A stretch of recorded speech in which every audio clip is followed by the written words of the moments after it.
June 12, 1940, RAF Bentley Priory, Stanmore, Middlesex. The operations room hummed with controlled urgency as plotters moved markers across massive maps tracking German aircraft formations detected by chain-home radar stations along Britain's coast.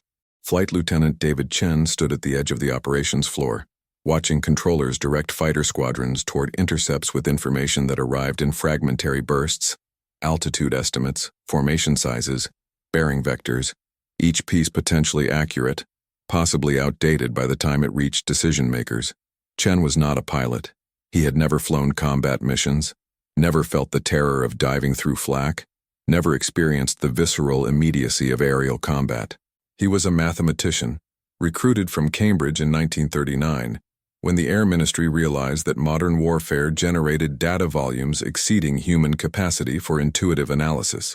His degree was in probability theory and statistical inference, abstract mathematics with no obvious military application. For 8 months he had been studying German air operations, filling notebooks with numbers that his colleagues dismissed as academic obsession: sortie frequencies, formation compositions, timing patterns, target selections. He was searching for patterns in what appeared to be random tactical choices, applying mathematical frameworks to questions that experienced officers believed required only operational judgment. Then he found something that Air Vice Marshal Keith Park called the most useless theory I've ever seen presented as intelligence. 3 weeks later, that theory was predicting Luftwaffe attacks with accuracy that seemed impossible. The Royal Air Force in June 1940 faced an intelligence problem that was simultaneously simple and impossible: predict when and where the Luftwaffe would attack so that fighter command could position squadrons optimally to intercept. The chain-home radar network provided early warning once German formations were airborne and crossing the channel, giving perhaps 15 to 20 minutes notice, enough time to scramble fighters but insufficient for strategic positioning or resource allocation. What fighter command desperately needed was advance warning measured in hours rather than minutes, knowledge of German intentions before aircraft left French bases, allowing British squadrons to prepare, to position aircraft and pilots optimally, to concentrate forces where attacks would occur rather than dispersing them across all possible targets. But obtaining such intelligence seemed to require either espionage networks that didn't exist or signals intelligence capabilities still in development. The conventional intelligence approach relied on reconnaissance, photo reconnaissance flights over French airfields, visual observation of German aircraft movements, interrogation of captured pilots, monitoring of radio traffic for operational indicators. This produced tactical intelligence occasionally, strategic intelligence rarely, and nothing resembling systematic advance warning.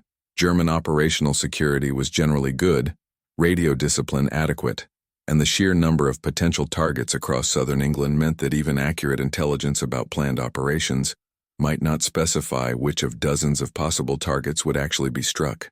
Flight Lieutenant Chen approached the intelligence problem differently, through a framework he called probabilistic operational analysis, applying statistical methods to German decision-making patterns to predict future behavior based on past patterns.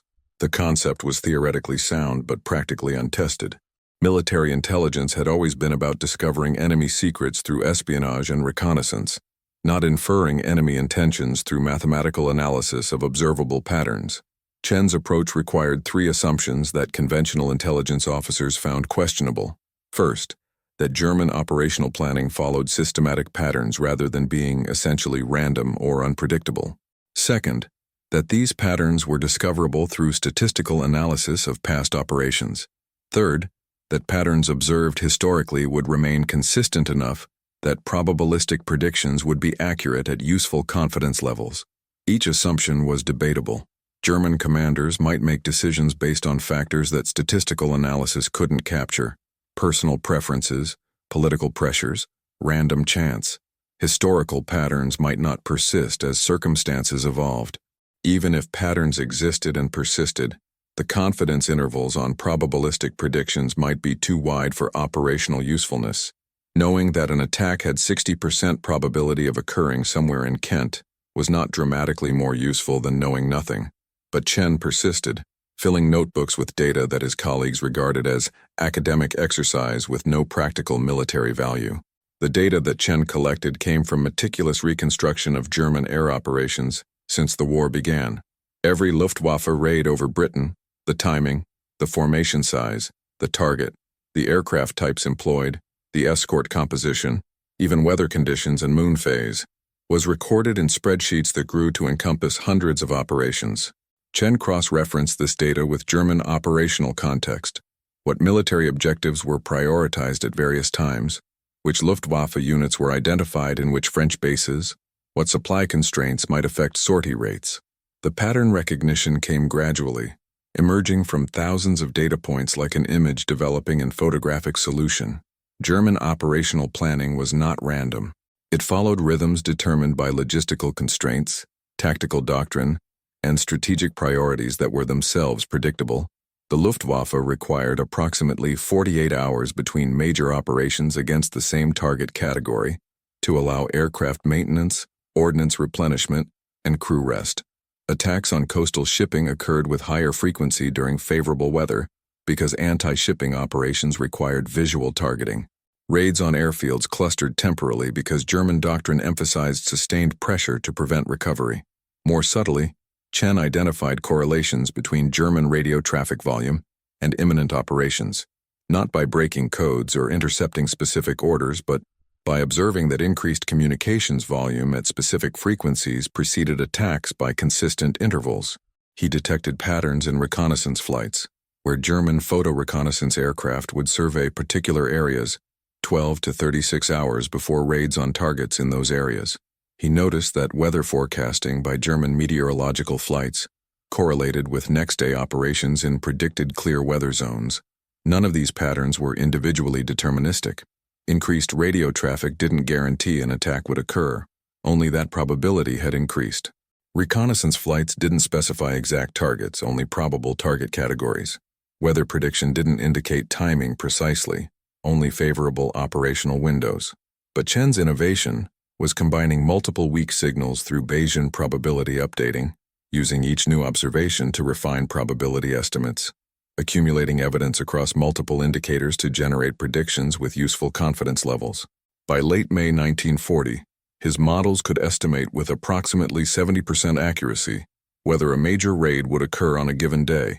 They could predict target categories, airfields versus ports versus industrial centers, with 60% accuracy. They could estimate formation sizes within 30% margins with 55% accuracy. These figures were not impressive by scientific standards, but were potentially revolutionary by intelligence standards, where any systematic advance warning was valuable. The problem was convincing anyone to take the prediction seriously.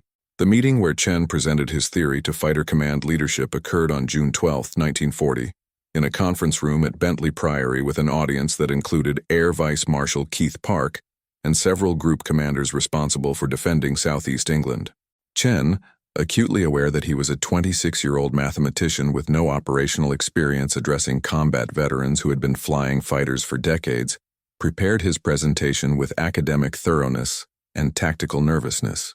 He explained Bayesian probability updating, described his data collection methodology, presented correlation matrices showing relationships between observable indicators and subsequent Luftwaffe operations.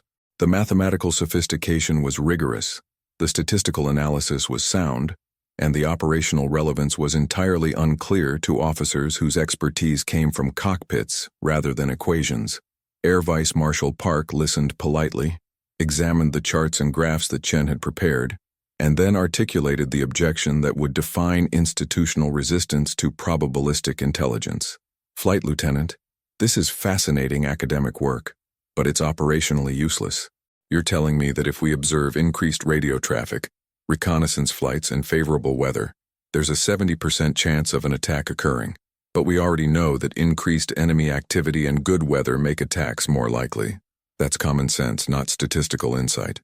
What we need is specific intelligence. Which airfield will be attacked, at what time, with what force? Your probabilities don't provide that. Chen had anticipated this objection but struggled to articulate the counter-argument in terms that operational officers would find compelling. Sir, deterministic intelligence, knowing exactly what the enemy will do, requires either breaking their operational codes or having sources inside their command structure. We have neither. What probabilistic analysis offers is systematic advance warning That's better than guessing, but imperfect. If my model predicts 70% probability of major raid tomorrow against southeastern airfields, you can concentrate squadrons and prepare accordingly.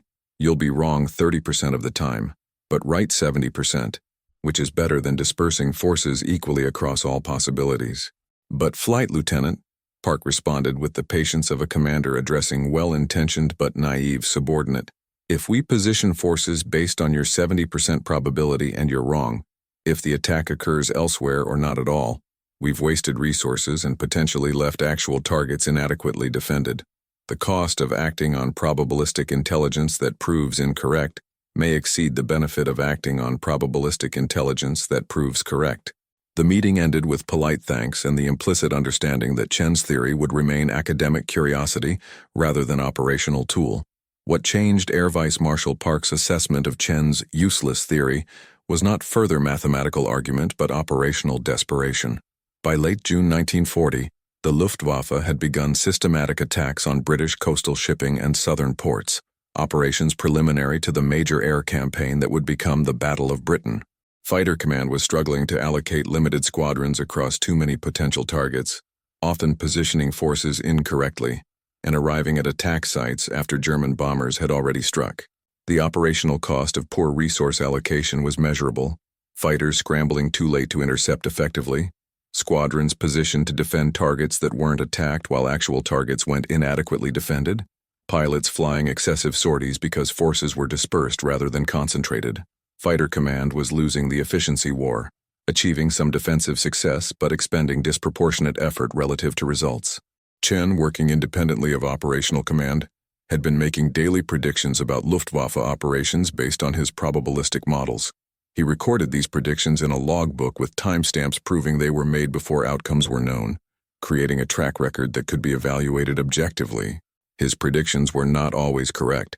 The 70% accuracy rate meant roughly 3 successes for every 10 predictions, but they were correct significantly more often than random chance would explain.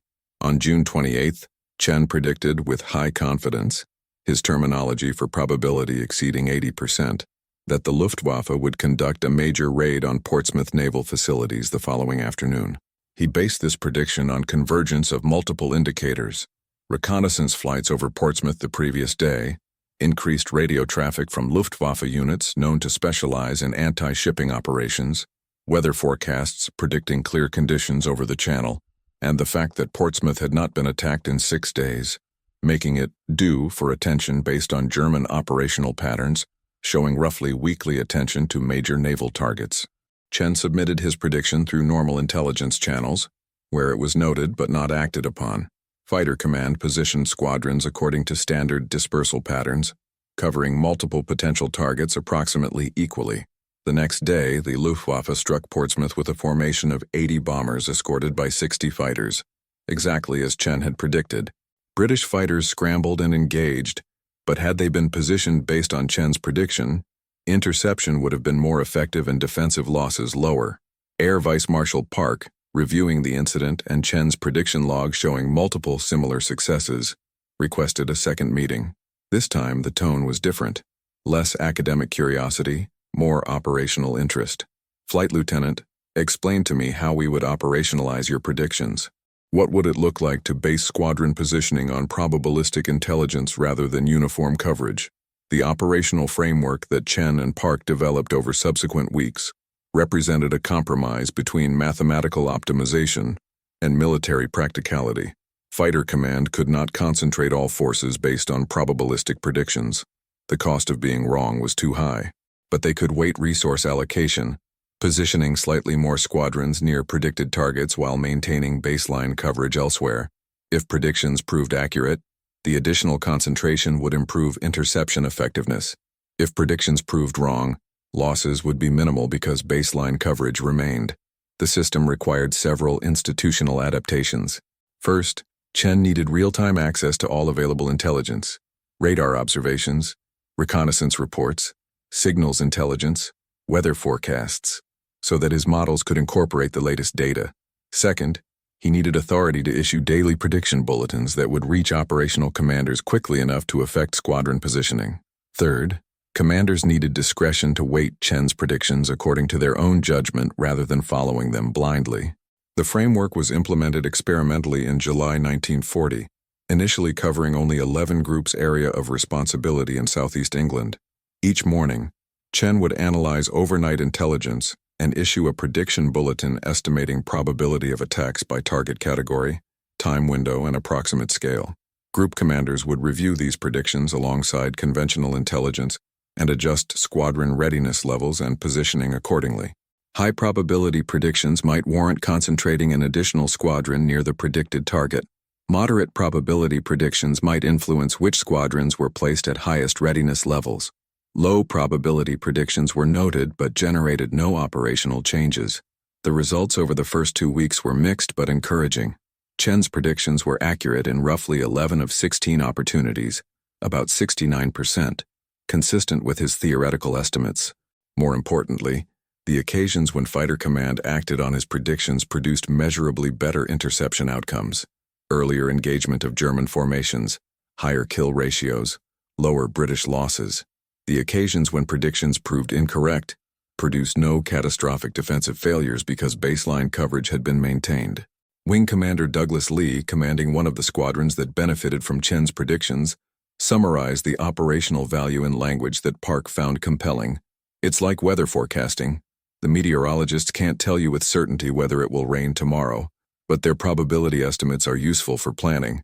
If they predict 80% chance of rain and you're planning an outdoor operation, you prepare accordingly." Chen's predictions work the same way. Imperfect but useful. Better than ignoring them. By early August, as the Luftwaffe intensified operations preliminary to the main assault, Park authorized expansion of Chen's probabilistic intelligence system across all of Fighter Command. The Battle of Britain's opening phase in August 1940 provided the ultimate test of Chen's probabilistic approach under maximum operational stress.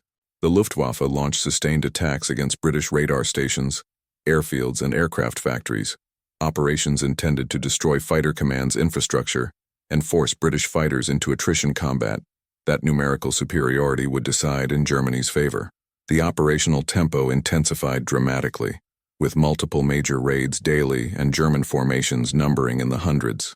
Chen's prediction system evolved rapidly under these conditions, incorporating new patterns as German strategy developed.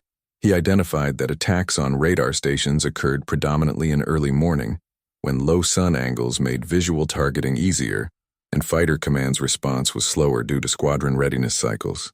He detected that maximum effort raids, formations exceeding 200 aircraft, were preceded by 48 to 72 hours of lower activity, suggesting logistical preparation time required for large operations. He noticed that German targeting showed geographic rotation, cycling through different sectors rather than concentrating on single areas, indicating a doctrine of dispersing British defensive attention. These pattern recognitions translated into operational predictions that Fighter Command commanders found increasingly valuable. On August 13th, a date the Luftwaffe designated Adler Tag, Eagle Day, as the opening of their main offensive, Chen predicted with high confidence that massive raids would target multiple airfields across southeast England during afternoon hours.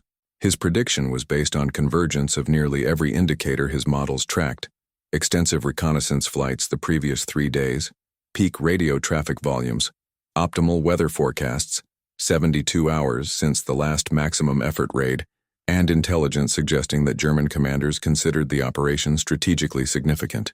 Fighter Command positioned squadrons according to Chen's predictions, concentrating forces near predicted target areas while maintaining adequate coverage elsewhere. When the Luftwaffe launched coordinated raids involving nearly 1,500 aircraft, the largest formations yet committed, British fighters engaged with unusual effectiveness. The interceptions were not perfect. German bombers reached and damaged several airfields, but defensive efficiency was markedly higher than previous engagements of similar scale. Fighter Command achieved favorable kill ratios while suffering proportionally lower losses than the sortie intensity would normally predict.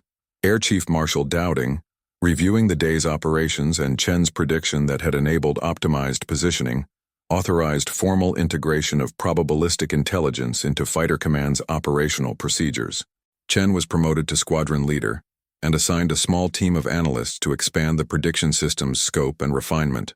What had been one mathematician's useless theory 3 months earlier had become a critical component of Britain's air defense capability. The Luftwaffe, unaware that mathematical analysis was predicting their operations with systematic accuracy, continued following operational patterns that their doctrine and logistical constraints imposed. German planning, while sophisticated and flexible, was constrained by observable factors.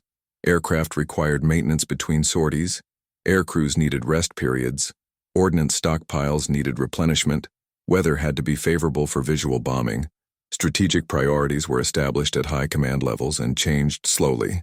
These constraints created patterns that Chen's models exploited. But probabilistic intelligence was never perfect, and the failures were as instructive as the successes. On August 18th, Chen predicted with moderate confidence that the Luftwaffe would attack fighter stations north of London.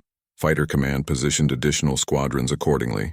Instead, the Germans struck targets in Kent and Sussex, exploiting the fact that British forces had been weighted northward. The resulting interceptions were less effective than if forces had been distributed uniformly, and several airfields suffered heavier damage than they might have otherwise.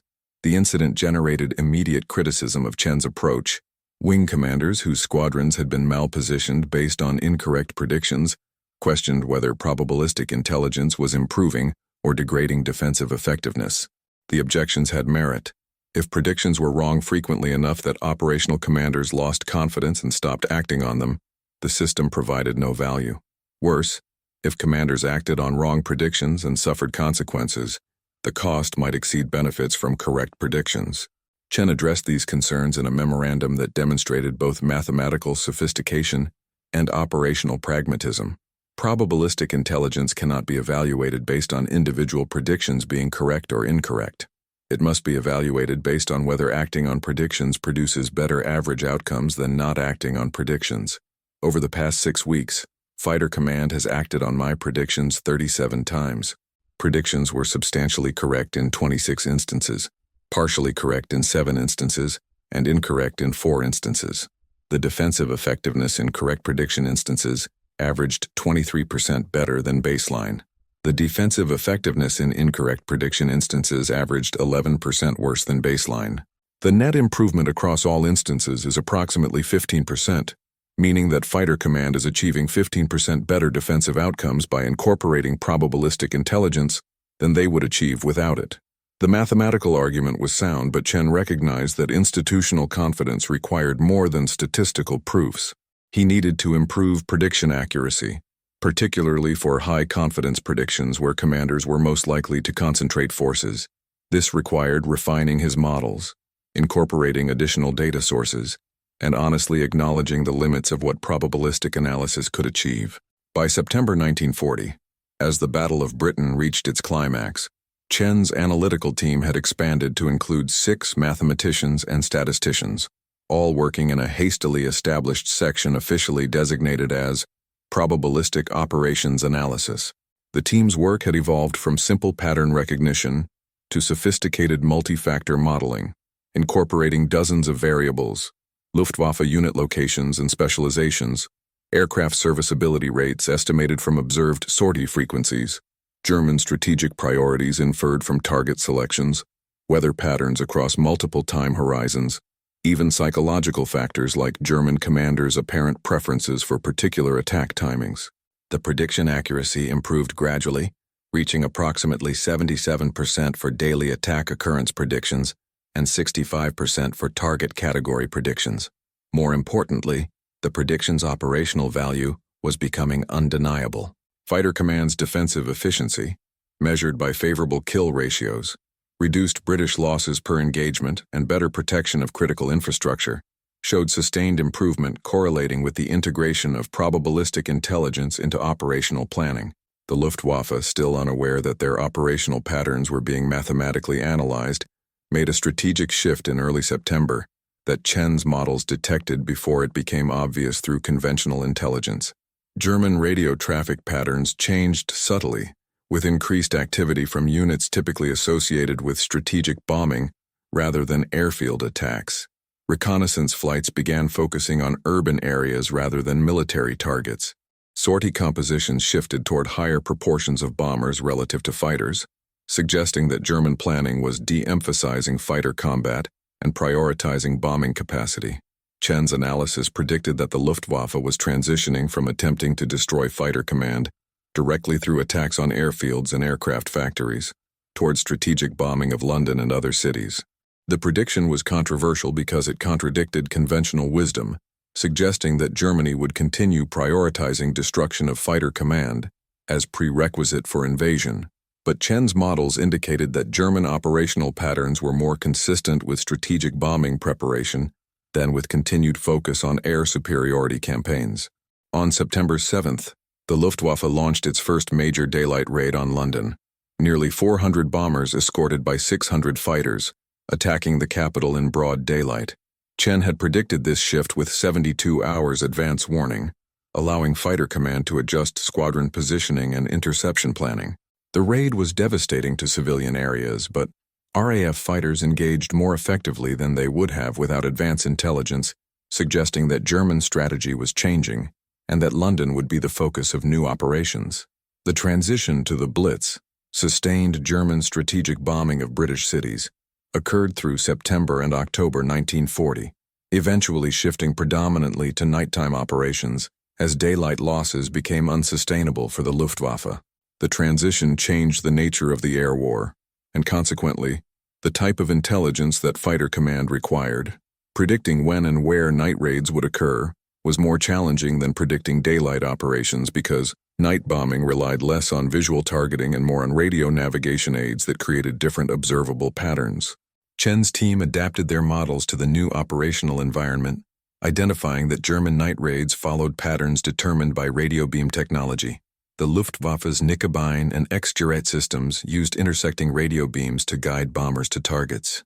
British countermeasures included jamming these beams and establishing false beams to deceive German navigators. Chen's contribution was predicting which beam configurations would be employed on particular nights, based on German radio testing patterns and target priorities, allowing British countermeasures to be focused where they would be most effective. But the larger strategic reality by late October 1940 was that Germany's air campaign had failed to achieve its primary objective, destroying fighter command and establishing air superiority sufficient to make invasion viable. The Luftwaffe had inflicted terrible damage on British cities and killed thousands of civilians, but fighter command remained operational and effective. The approaching winter made amphibious invasion impossible until spring 1941 at earliest, and Hitler was already redirecting strategic attention toward the planned invasion of the Soviet Union. Chen's probabilistic intelligence had contributed to fighter command survival by improving defensive efficiency during the critical August-September period, when German strategy depended on achieving rapid victory through attrition of British fighter strength. The quantified improvement, approximately 15% better defensive outcomes when acting on probabilistic predictions, seemed modest in percentage terms, but was strategically significant when multiplied across hundreds of engagements and thousands of sorties. The cumulative effect was that fighter command lost fewer pilots and aircraft than they would have without probabilistic intelligence, while inflicting slightly higher losses on German forces, slightly shifting attrition mathematics in Britain's favor during the period when those mathematics determined whether fighter command survived as effective force. The contribution was invisible in dramatic narratives of the battle. Probabilistic intelligence didn't produce heroic moments or individual acts of courage. It produced statistical improvements in aggregate outcomes, the kind of victory that appeared in spreadsheets rather than newspaper headlines. But wars of attrition are won through cumulative small advantages rather than dramatic single events. By early 1941, as the immediate threat of German invasion receded and the air war transitioned to sustained but lower intensity operations, the institutional status of probabilistic operations analysis had transformed from experimental curiosity to established capability. Chen's section expanded further, incorporating analysts with diverse expertise, meteorologists who could model weather-dependent operational patterns, signals intelligence specialists who could identify meaningful patterns in German radio traffic, operational officers who could translate statistical predictions into tactically actionable intelligence. The methodology spread beyond fighter command to bomber command, which faced the inverse intelligence problem, predicting German night fighter dispositions and anti-aircraft concentrations to optimize British bombing raid planning. The Royal Navy adopted probabilistic analysis for submarine warfare, using statistical methods to predict German U-boat patrol patterns based on observable indicators.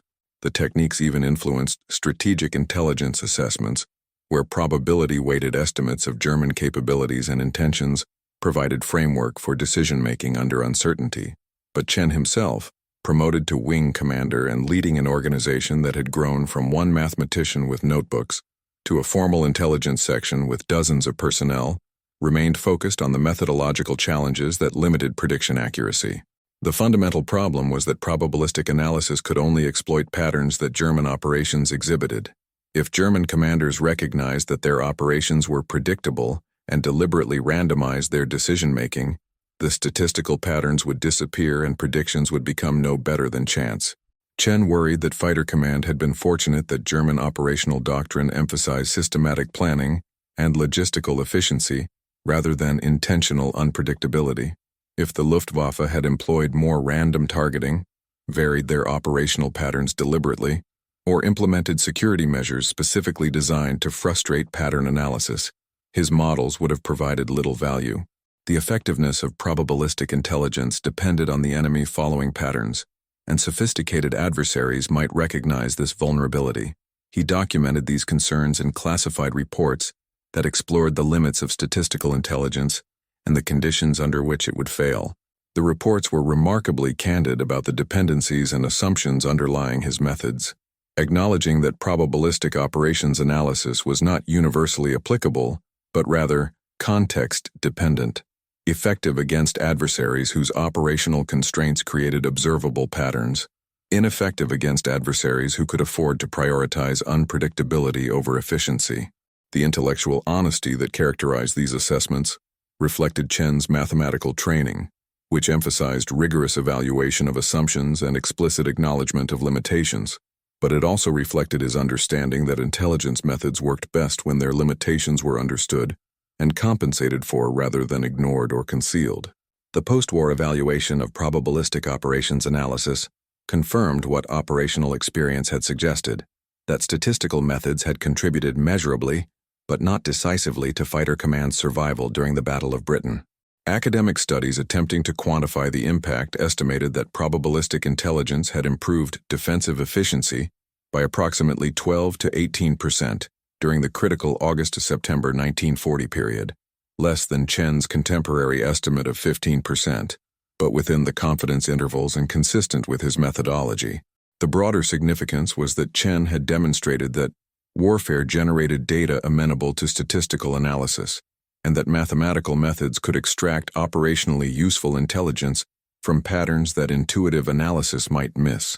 The approach was not revolutionary in the sense of transforming warfare completely, but it was evolutionary in the sense of adding a new capability to military intelligence repertoire.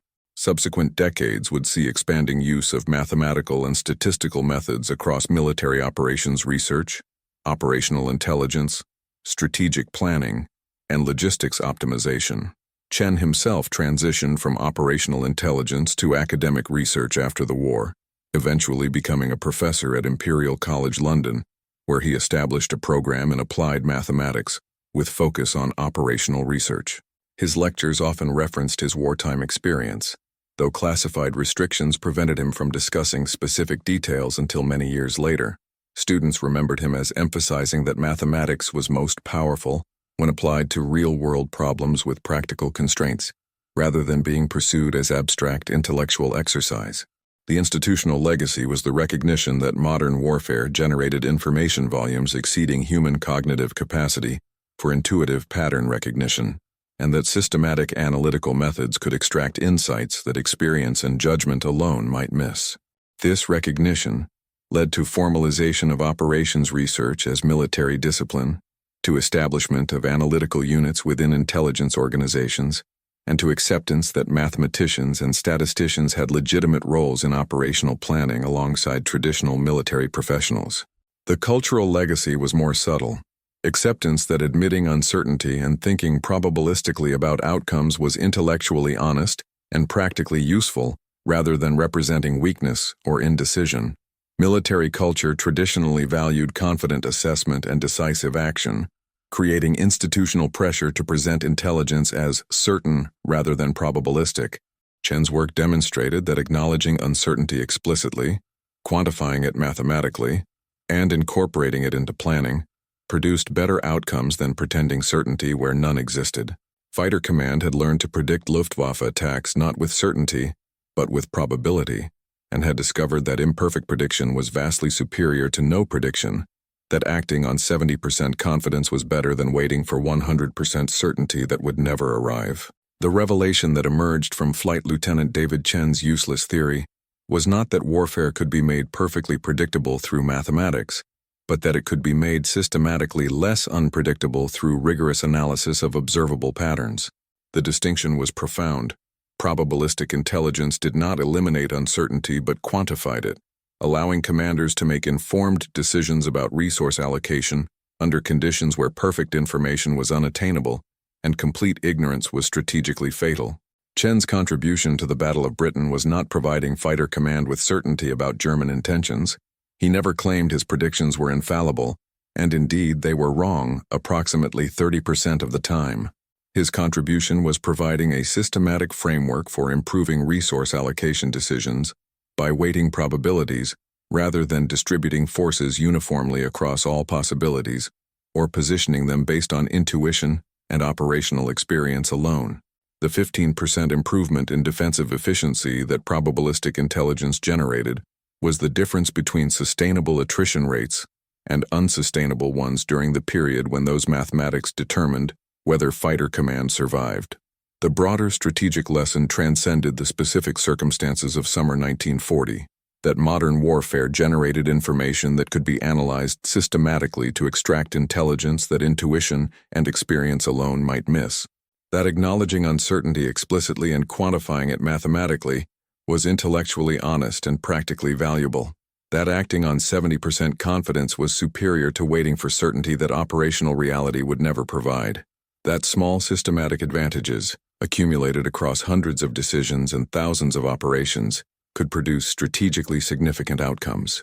The institutional resistance that Chen had encountered, the dismissal of his theory as useless, the skepticism about whether mathematical methods could produce operationally relevant intelligence, the preference for intuitive judgment over probabilistic analysis, reflected natural organizational conservatism and legitimate concerns about whether theoretical sophistication would translate to practical effectiveness.